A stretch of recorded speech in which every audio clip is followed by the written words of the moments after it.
want to welcome you back to Growing Kids God's Way. In this session, we're going to continue looking at the discipline flow chart. Now, we started last week as we looked at the encouragement side of instruction. Remember, the core of biblical discipline is instruction. Instruction is for skills and talents. We talked about that last week. And the skills and talents there's encouragement. We encourage with verbal praise and goal incentives. We also talked about the importance of understanding there's a difference between skills and talents and behavior. Behavior, we said, can be encouraged by a number of different activities: verbal reminder, verbal praise, rewards. Now, in this session, we are going to talk about the corrective side of discipline. Let me just say to you a couple of things regarding this chart. It is still my desire that by the time we are done, if not reviewing it in tonight's session, but by the time we're done with the discipline portion, you will have mastered the chart. When I say master the chart, you will have a total understanding of all of the relationships that flow out of biblical discipline. All of the relationships as they go back to verbal instruction. You will know what to do, or at least you will know what questions to ask, and that will greatly help you along the way of correcting your children and certainly encouraging your children. We're going to look in this session on the correction side of discipline. In fact, B3, if you did not write it in, the word is correction. Correction on your chart, B3. We correct our children for their innocent mistakes, non-rebellious, and we correct them for their open defiance. Both require correction. Sometimes children just make mistakes, childish mistakes. Even though they make those mistakes, we still want to correct them. That is, positively correct them, positively direct them to right behavior. We also, of course, and most of us are familiar with this, we correct them for their open rebellion, we correct them for their defiance. Both are true. Now, the type of correction depends on the motive. Was this an intentional thing that they did, an intentional act, or was it unintentional? Motive plays a very important part. The thing you want to ask yourself, the dividing line, the dividing question, is this. When you're going to make a judgment on behavior, was this act childishness or was it foolishness? Now, we'll review what those two terms mean a little bit later on, but that's the number one question. When you're making a judgment, when you observe your children's behavior, you have to ask yourself, was this childishness or was this foolishness? Now, before I proceed any further, I want to give you the first rule of correction. We need to correct our children. There are a number of ways we're going to correct our children. But please write this in. The first rule of correction, the punishment must fit the crime. The punishment must fit the crime. Some parents have too much punishment or apply too much punishment to the crime. A little boy has a block, throws the block. And the parents see this, and then they respond with too much punishment. You know, for that, what mommy's going to do is, there's no dinner, get your jammies on, and you're going to bed. And you're not going to be watching television for a week. Well, the punishment did not fit the crime. Certainly something needs to be done for throwing the block, certainly instruction, certainly some correction, but make sure that you don't overdo it. And listen, it can go the other way. And I dare say in our society, with you younger parents, it tends to go this way. The punishment doesn't fit the crime because the punishment is far less than what the crime is. I mean, your child, scratches out the eyeballs of the neighbor's child, and you say, well, for that, no Nintendo for a week. That the punishment must fit the crime. And this is absolutely important because the level of punishment puts the value on the offense. That's true in the family, and that is also true in our society. Take that last scenario. If you really did equate that punishment with that action, what are you saying to the child? That really wasn't very serious. And often that's what young parents are doing. You are not equating the punishment to the crime. You are letting the crime go unpunished or punished under what is required. So the first rule of correction, and keep this in mind as you go through all of this chart, the punishment must fit the crime. Try to ask the Lord. If you don't know, you're not sure, ask the Lord, Lord, what should I do in this situation? Give me the wisdom. Now, to know, again, what consequences are appropriate in the correcting process, you have to ask that important question. Was this childishness or foolishness? That becomes the dividing line.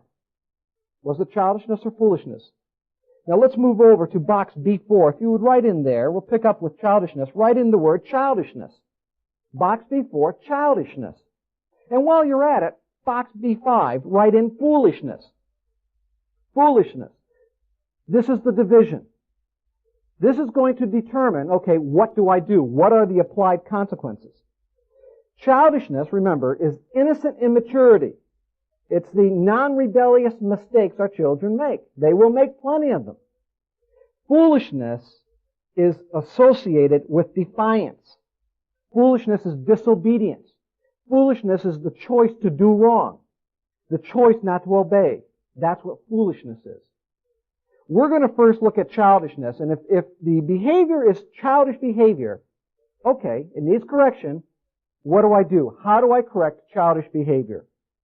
Well, let's look at this again. We said that innocent immaturity is the definition of childishness. Innocent speaks to motive. Innocent motive. The child never intended to do wrong, never intended to make the mistake. It did happen.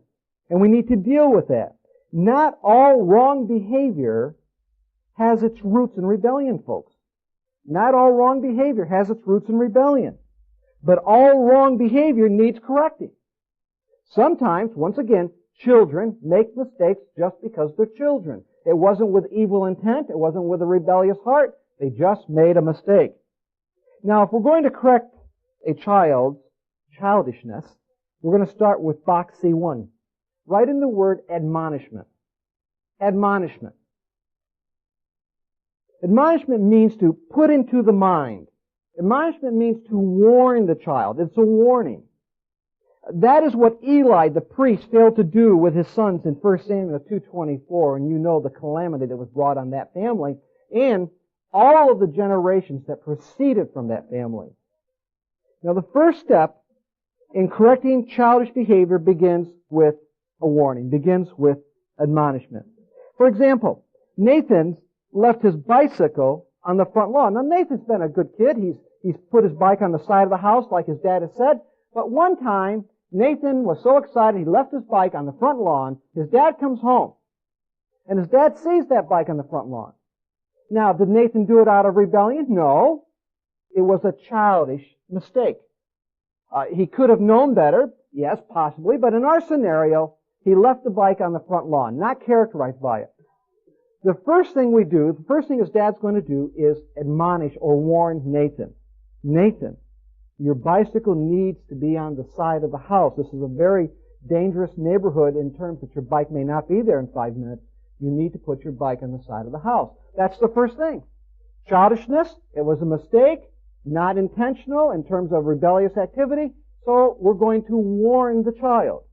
Then after warning, we're going to then move to C2, related consequences. Related consequences. That's 2 big words for a small space. You could try to abbreviate that. Related consequences. Consequences must be related. That's the title. That's what it means. Nathan left his bicycle on the, again, this is the next day. Nathan has now left his bicycle after being warned, has to be encouraged, left it in the front yard. So what are we going to do? Are we going to take away the Nintendo game? No, that's not related. Are we going to say, okay, for that, there's going to be no TV for a week? Is that related? No, that's not related. Well, whatever you're going to do, it has to be related back to the bicycle. The related consequence in this situation would be, let's take the bicycle away for a couple of days. That's the related consequence. That's what you would do. The mistake is a childish mistake. So we're going to apply related consequences. The related consequences must be related, must be logical. So we're going to take the bicycle away. Now listen, the purpose of consequential training is to encourage good stewardship and help the child accept responsibility for his non-rebellious but unwise actions. Even though they were non-rebellious, they were still unwise. Now, childish mistakes are made in three areas. C3, write this in, please. Childish mistakes are made with property. The bicycle is an example of that. Made with property. Childish mistakes in C4, they're also made with privileges that children have. They have a number of different privileges as they're growing up, and they make mistakes with those privileges. And then number 5, childish mistakes are made with personal responsibility. Things that they're personally responsible for. C5 is personal responsibility. Again, in C3, the perfect example of property is Nathan left his bicycle in the front yard. That's his property.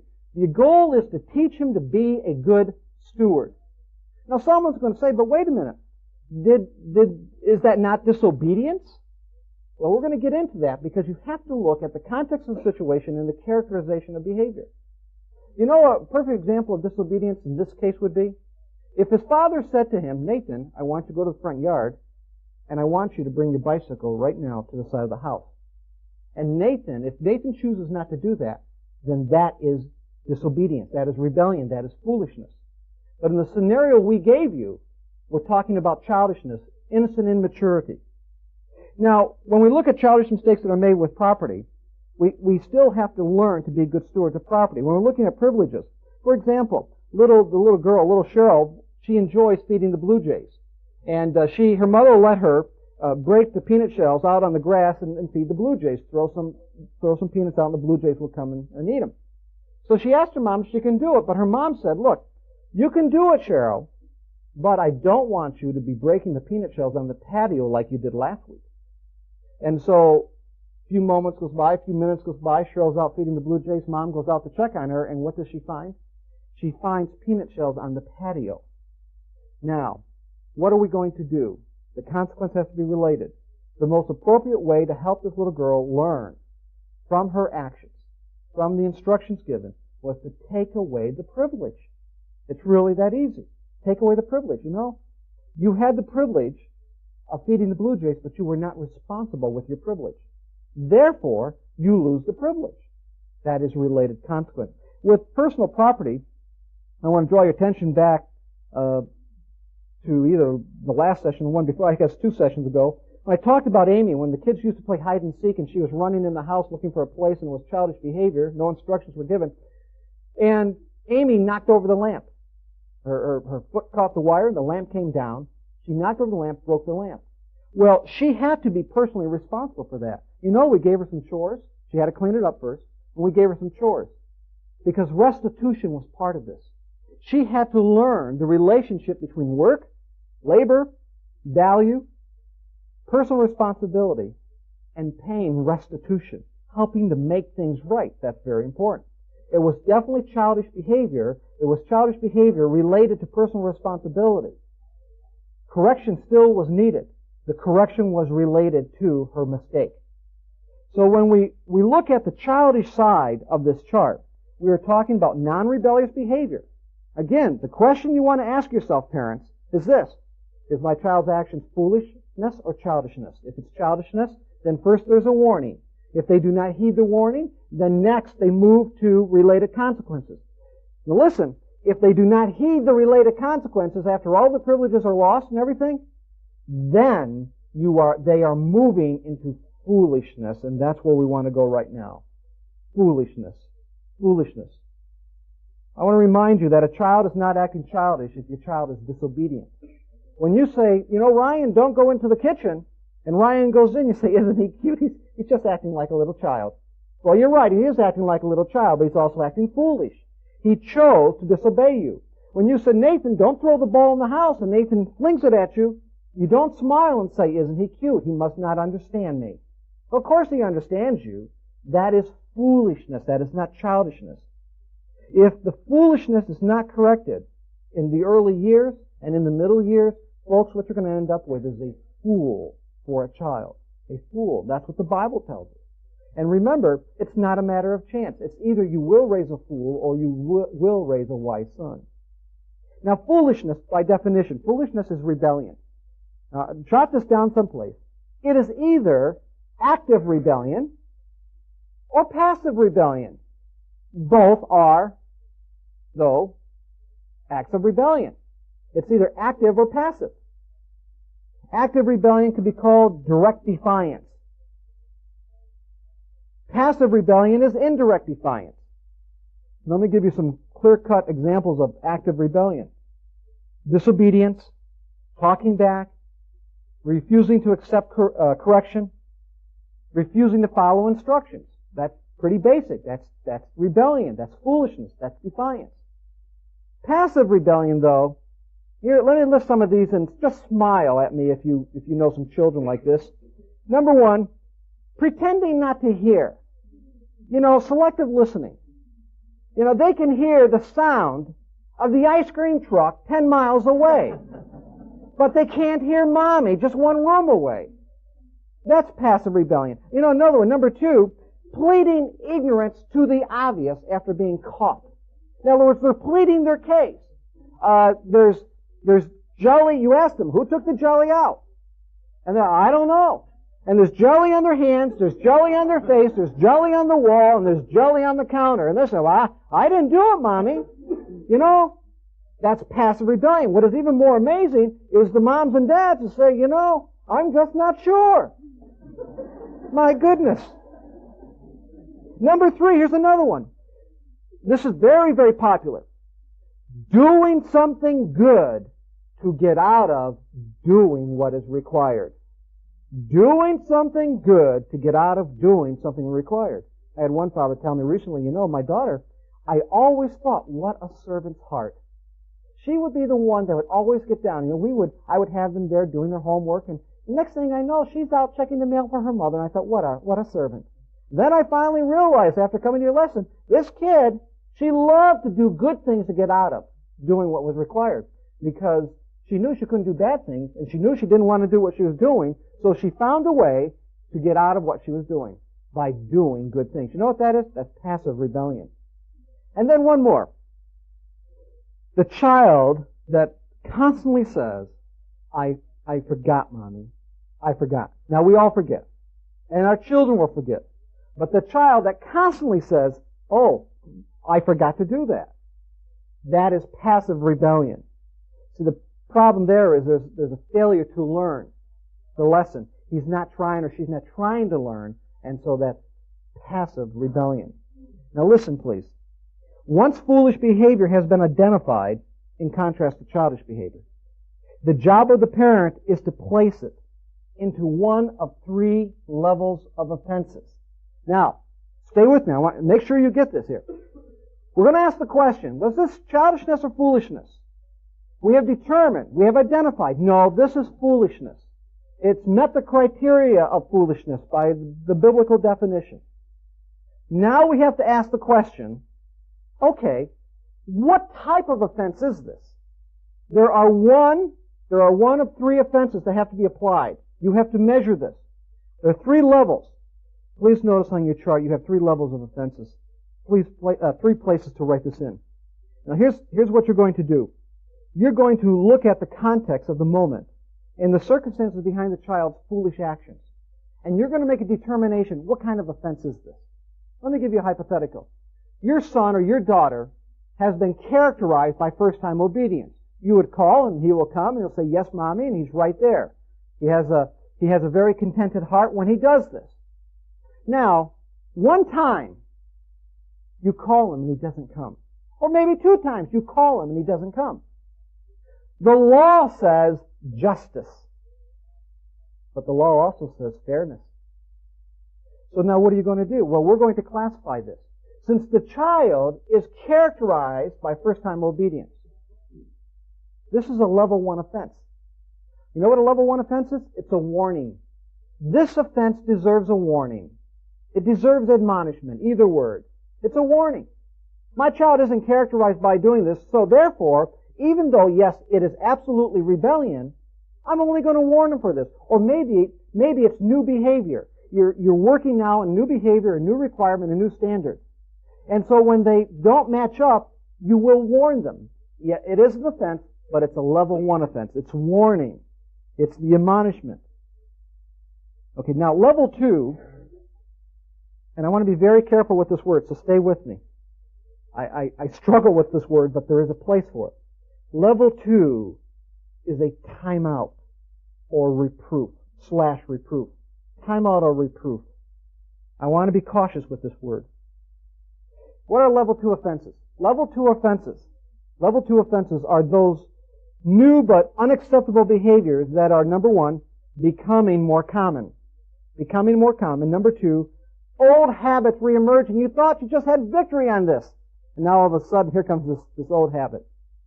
Or number 3, level 2 offenses, yesterday's warning that was not heeded. That's another level 2 offense. Yesterday's warning, not heeded. I told you not to do that. I've instructed you. I've warned you. You see. Sometimes when I went home or my dad came in the door, and if I had done something, intentionally or unintentionally, but more of the childish nature, and my dad had the newspaper in his hand, and maybe your dad did the same thing, newspaper's folded up, and he would just take a swipe at me and hit me on the backside and say, I talked to you about bringing the trash barrels in and you didn't do it. That's level 2. It's that swat. Just that swat. Maybe it's just a tap on the hand, just as a reminder. Okay? But it is also this timeout. Now, when we talk about timeout, we are referring to the period of time that is needed to actually help the child think before you make a mistake. That's what the timeout's for. It is not a consequence to bad behavior. That is how the secular community uses it. It's wrong. It is not a substitute for chastisement.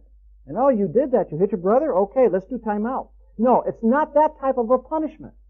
The timeout is to help the child think before he crosses the bridge of trouble. Now listen, we warned you lovingly, gave you an admonishment yesterday or last week. Now you repeated that. You have not heeded the warning. Therefore, I'm going to have you take 5 minutes and sit here. As a punishment? No.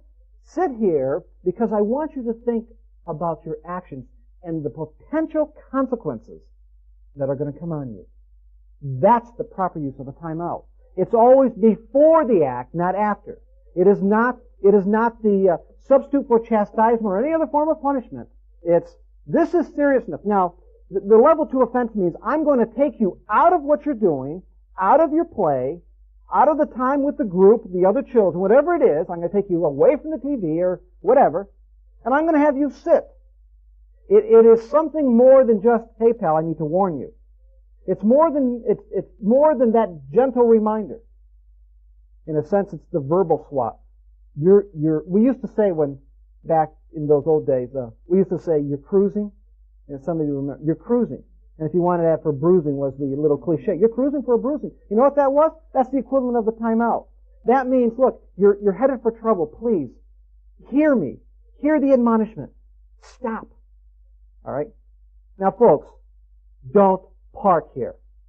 Don't think that you can add timeouts forever with your children. Say, well, this is really working fine. I'm never going to go beyond level 2. No, because the level 3 offenses come in next. You know what the level 3 offenses are? Right in physical punishment. Physical punishment. This level of offense is for routine acts and attitudes of rebellion that are both active and passive. This is your basic spanking violations. And we're going to talk about that more a little later on, but this is the most serious. This is the direct disobedience, the active rebellion. Clear cut. Look, we're beyond warning. We're beyond timeout. We did timeout yesterday. Today, you did this. And that's unfortunate because you chose unwisely. You chose to disobey. So level 3 is that physical punishment. It's the highest level. Now listen, let me summarize this and help you understand how important these levels are. Many parents will ask us, well, I don't know what to do. I mean, I'm just in the process of training my little 19-month-old or my 3-year-old or whatever. And when does childishness become foolishness? See, that's the question. And the answer is this. Once instructions are given, once instructions are applied to childishness, the next day, the next moment, their actions become foolish. See, it's childishness because they don't know. If you never teach them, they will never know. It will always be childish mistakes. That's why parents' job is to teach the child, train the child, bring them to the standard. In permissive parenting, there is no standard. Therefore, that's why they can define all the bad behavior, all the naughty behavior, as childishness. You want to understand these three levels. Warning, you got the SWAT timeout level 2 offense, and then number three is physical punishment. Now, if it's going to be physical punishment, we're going to go to the next box F1. And there's a little word there you have to write in, and the word is pain. Pain.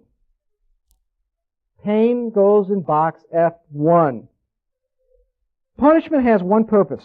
It's to help the child gain self-control over a particular moral weakness. And the way you help that child, whether it be because of disobedience, talking back, lying, whatever it is, you can help the child by pain. Pain plays a very important part. You know what pain does?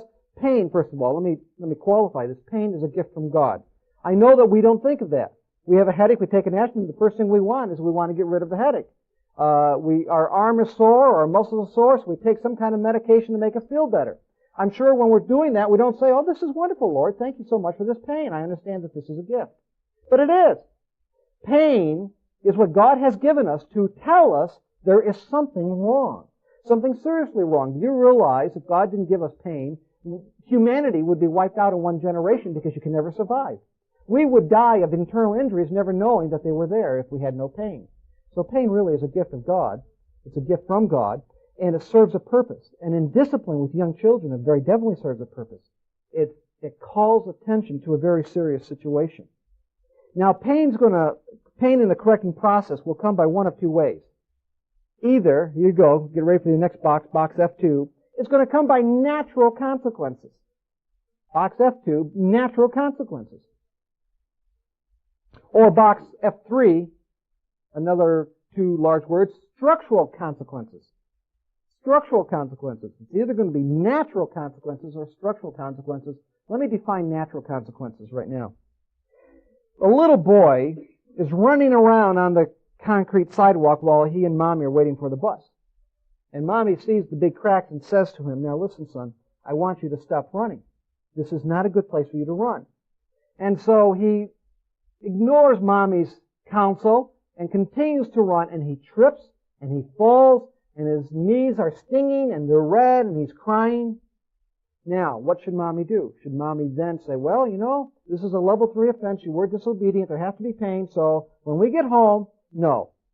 The natural pain that came from disobedience is sufficient to draw attention to his disobedience. What Mommy needs to do then is use her wisdom, teach him to the situation with a reproof, explaining to the child why the child should listen to Mommy and follow Mommy's instruction. Always bringing the child to understanding his error. That's natural consequences. That's what happens. The pain that naturally comes from disobedience.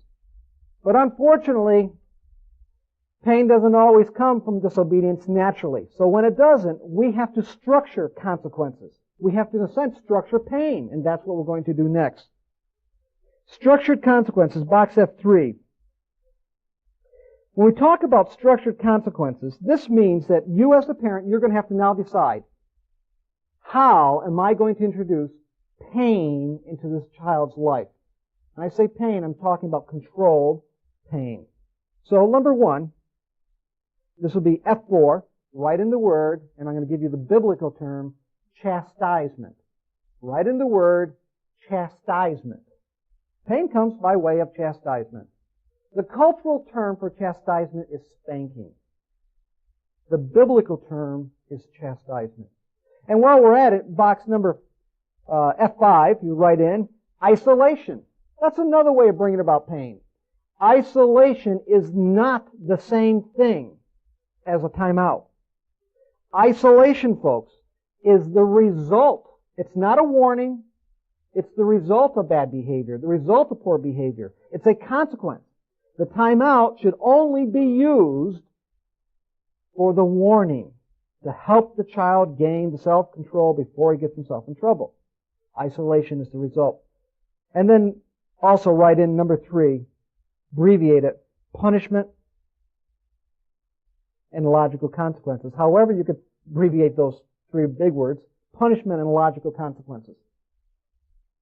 Now let me again define this. Chastisement first. We are going to spend the entire next session talking about chastisement. We're going to be talking about the guidelines, we're going to be talking about the rules, we're going to be talking about all of the activities surrounding that portion. And the reason we're doing that is because chastisement, biblical chastisement, is so misunderstood in our society, both by the Christian society and certainly by the culture. So we're going to spend the whole time talking about all the little things and all the major things that are associated with chastisement. It's enough to say, again, that the biblical term it's defined, it means to inflict pain for the purpose of amending behavior. Now this is important too. We do not chastise our children to punish them. In the truest sense, we do not do it to punish them. From the American cultural definition of punishment, we're not punishing to get even. Why? Because God doesn't get even with His children. That's not the intent. We do not punish because we want to be vindictive. Why? Because God is not vindictive. We punish only for one purpose: to bring about the peaceful fruit of righteousness. That's the reason. That's the reason we punish, to bring about the peaceful fruit of righteousness. And so when we talk about punishment, we talk about chastisement, bringing pain to amend a behavior. Again, it's not to punish a child in the cultural sense, not to get even. It's to bring about the peaceful fruit of righteousness. Now, again, chastisement is the one word that best represents God's divine intention for parents to use physical pain. Do we believe there's an appropriate place for spanking? Absolutely. And again, we're going to talk more about this in our next session. We also believe that it's probably the one area that is most misapplied by so many parents. Let's talk about isolation just briefly. Children are social. Children are social. Isolation is temporarily taking away the privilege of social contact. Now, it's going to be done for one of two reasons. Two scenarios. Your son, your daughter's playing with the other children. One by one, they come into the house and say to you, your son is throwing sand on us, or he was pushing us, or he's taking our toys. So you have decided, okay, since you can't play nice together, then all the other children are going to play, and we're going to remove you to your room as a consequence. You can play in your room. See, in this scenario, you have lost the privilege of playing with the other children, though. But there's another side to isolation. The other side of isolation is actually letting it complement chastisement, meaning this action requires a separation. You need to be in your room. You cannot play. You need to sit on your bed or whatever it may be. And you need to think about the offense. The consequence is the separation, is the removing of the child. That's another way. The removing of the child socially is a way of bringing pain. And then finally, punishment. Punishment is with logical consequences. Now, I have to introduce this too. Consequences have to be subject to age consideration. In the early years, 10 months to 5 years old, in the early years, you will not use as many logical consequences. You will use more chastisement. But in the later years, your punishment will be more of logical consequences. And here's the reason why. When a 3-year-old disobeys his mommy, chastisement is applied. It's done. It's over with. There's restoration. It's all over. Everyone loves each other. But when an 8-year-old refuses to obey the instructions of the parent, she comes home late from school.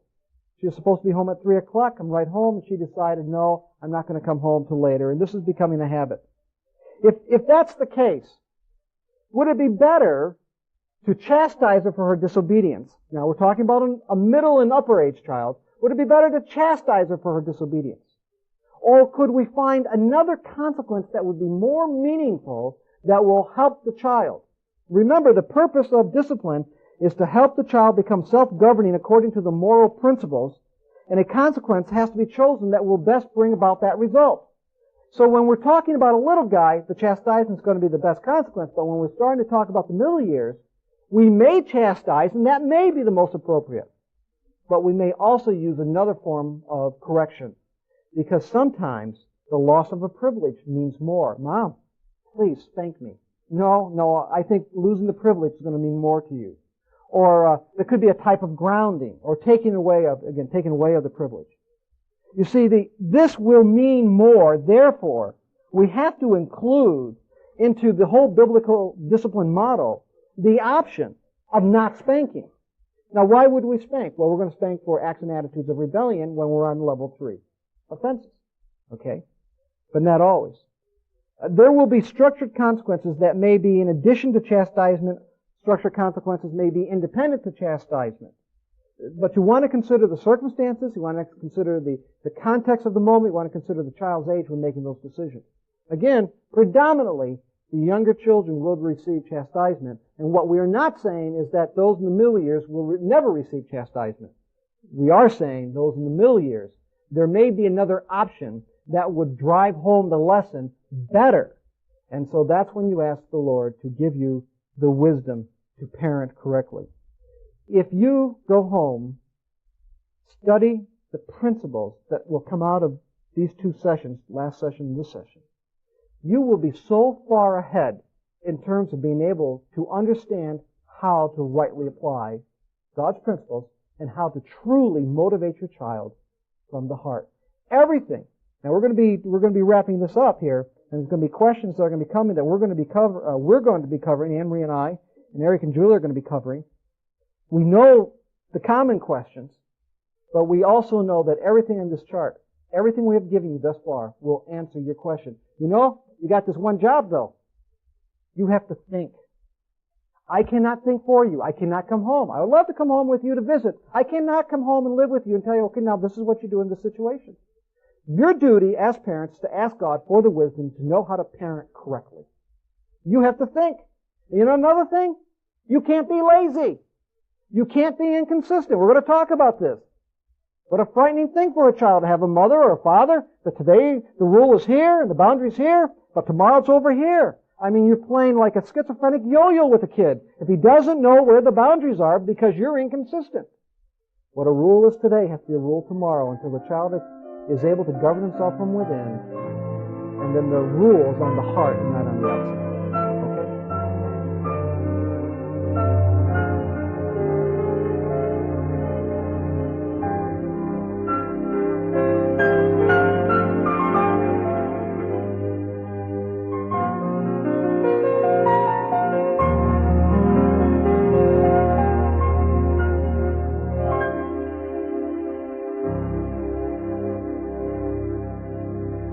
Just come off of another full night of teaching.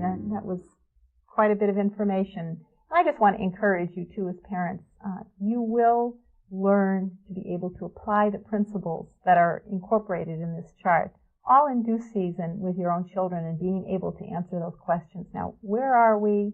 Is this childishness or is this foolishness? Because that is going to be, as you said, Gary, a very critical question that you do need to ask. And of course, depending on the age and the maturity level too of your child will make a difference in how that question is answered. But in understanding that whole concept of childishness versus foolishness, maybe the best way to help them understand that completely is to come up with some examples for them, practical applications, which we all have plenty of. Well, it's what Gary said tonight. Childishness doesn't have a malicious intent, doesn't have an evil motive. Once instructions are given by the parent, then it becomes foolishness. And an example of that, Blake, the other day in your garage, had been walking by some boxes and the boxes fell over. Well, there was no malicious intent there. He had not intended to. He was not fooling around. They had just fallen over. Now, did restoration need to take place as far as putting the boxes back? Yes, but no rebuke or punishment of any sort needed to transpire. Well, there was no malicious intent. It was just an accident. It was a mistake a child made. What if they were fooling around? Exactly. That would have been foolishness. And foolishness is when they haven't heeded instruction. And because previous instructions been given to Blake on how to behave in an office, then that would have been a time for rebuke. Because at that point, he would have been crossing the instructions already given him. And one of the things that certainly is a concern for us is parents who do not deal with childishness early, who do not understand that there still needs to be correction, ultimately raise a child who will become a wrongdoer in life. And in contrast, parents who do not deal with foolishness that's bound up in the heart of the child, they will raise a child that potentially will become an evildoer. And there's such a difference. That's why we have to understand there's correction for both.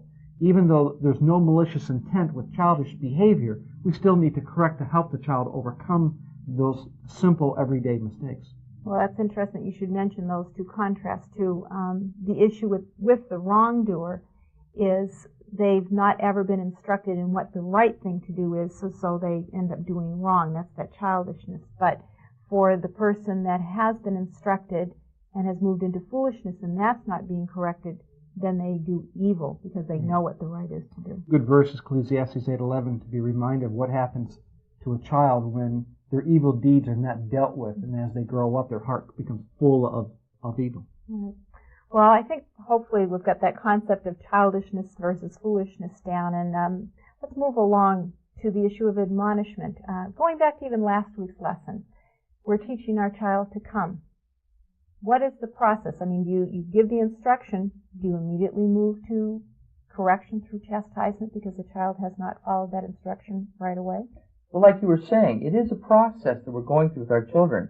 When you're training your child to say yes, Mom, or yes, Dad, you continue to work with them, encourage them along, and there may come a time when you need to speak a little more sternly with them, maybe raise your finger and speak strongly, to give them a heightened awareness of the seriousness of the offense. Well, actually, what you're talking about here is context. We want to consider the context of the moment and really, I guess, the context of where we are in training with the child. That's right. As a parent, we have to be aware of what's going on around us, what our child's situation is, what their personality is, their temperament, what's the age of the child. Is this just a bad habit that's been forming, or are they characterized by it? And is this a new instruction I'm giving him this day? It's so important that we know our children.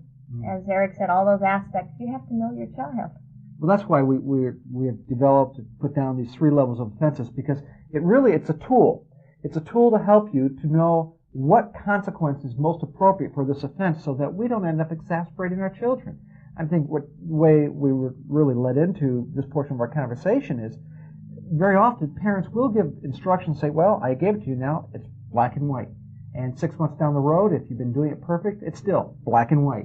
And 2 years down the road, well, you haven't done it for 2 years, but you've still violated. And it gets back to what Eric has been saying right straight through, to avoid authoritarian parenting, the black and white, the legalist. Right. And so another thing that we are not saying is that you have to go 1, 2, 3. There may be times when it's level 1 to level 3. But with these new behaviors, that's where that level 2 many times will come in to the situation.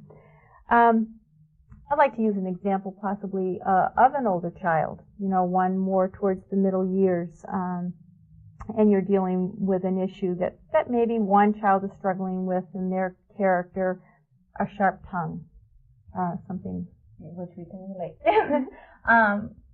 In the different levels, I'm going to try to explain it out by the use of the tongue that we have dealt with.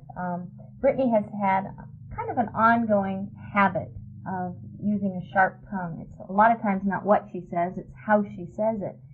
And so if we're at the point where she has been characterized by obedience and we haven't seen the sharp tongue, we might just say to her, hey Britt, why don't you rephrase that? That was not a good choice of words. Would you please rephrase that? And we might do that for a day or 1 or 2 incidences. If I continue to see the behavior, we continue to see that behavior, we might say it level 2. Brittany, this has gotten a little bit out of hand. I've seen this for several days, and you know the consequences for behavior and a tongue that is harsh in your speaking. And at that point, then we would move to correction. So it's kind of a 3-level tier, and the older the children are, I think they need that phasing out to realize that they can bring it under control a lot of times just by your verbal rebuke. And then, moving to level 2, they realize, okay, Brittany's often said, I really sound that bad, do I? I said, yes, Brittany, it has gotten to the point that it's that bad. Wow, that's something. I think many parents would simply say, don't talk that way, and then they would go on, thinking the child's going to get it. There's no teaching behind it. Or it's out of embarrassment. I know we were in a situation where a mom was sharing with us, from the sincerity of her heart, she heard her son say something to the bus driver, and she reprimanded him very severely for that. And she said to us, my husband and I, we do not want him talking that way to other people. We were in their home for 3 or 4 days. Every day, the mother, allowed the son to talk to her that way.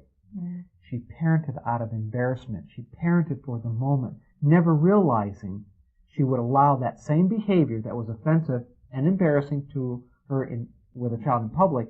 She allowed it in her own home. And so what you're saying here, just using this example with Britt, we have to parent every day, giving the moral reason why, especially in these middle and now preteen years and going to be teen years very soon, giving the moral reason why. And it has to be more than just teaching for the moment.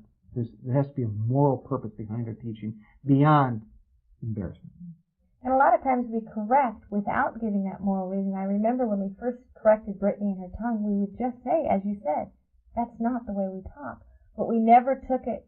She just realized what she said. She thought, well, that doesn't sound that poor to me. So I would rephrase it to her. We began talking and communicating and saying, well, you could say it this way or you could have said it this way. But the way you chose to say it was offensive. Now I want to just take something back to Eric and Julie. Just so that we have the balances and don't go any extremes here. Is it all right, obviously, level 1 and 2, then to repeat ourselves? We're not threatening repeating parents. Or when do we become threatening repeating parents? Maybe that's the way to ask, because there's going to be some repetition, obviously, in new behaviors or behavior that just pops up 6 months later and you don't see it again for a while. Hey, look, there are times when we repeat ourselves. There's no getting around that. But what are we characterized by? We need to be on guard as parents that we're not characterized by constantly repeating ourselves. I think there's a difference between a warning with good instruction and just constantly repeating yourself. Don't you think? Yeah, absolutely. Absolutely. And this is why we have the 3 levels of offenses to help parents know there's a distinct difference between warning and instruction versus in that moment, pick up your toys. I'm not going to tell you again. Come on, I'll pick them up. Don't make me repeat myself. That type of repetition is what we're talking about that detracts from first-time obedience. Well, that's practically what I was going to just say. Our goal is to bring them to first-time obedience. Sometimes in the process of bringing them to first-time obedience, they do need a warning. They need more guidance and instruction in bringing them to that level. There's a big difference between giving instructions, please go pick up your toys, when they already know that, then yes, we expect that they are going to go and move and pick up their toys with a yes, Mommy. As opposed, again, to giving them instructions that they need to begin to internalize a little bit more. It's something new. We are still working towards that first-time obedience, but recognizing this is going to take a little bit of time. And of course, we're going to expand on this practically in the next several lessons. There's still much more coming.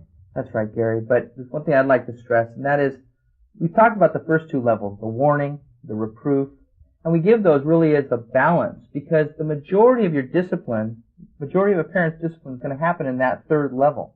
And realize that the younger the child is, the more quickly we will move to that 3rd level. Because at that age, we would not be giving a moral reason in any detail. So from, 14, 15 months to 3, 4 years of age, your instructions are going to be a little bit more black and white. We're going to expect compliance with those instructions, where a child in the middle years, where you have behavior already characterized, they may default 6 months down the road, and that's why levels 1 and 2 will come in. That prevents, again, the child from being frustrated. That prevents the authoritarian parenting. That prevents the legalism. Well, we said we had a lot to say on this. Make sure you study your chart, because you will have a quiz. You'll need to fill it all in from memory. And then join us back here next week as we move along on issues of chastisement.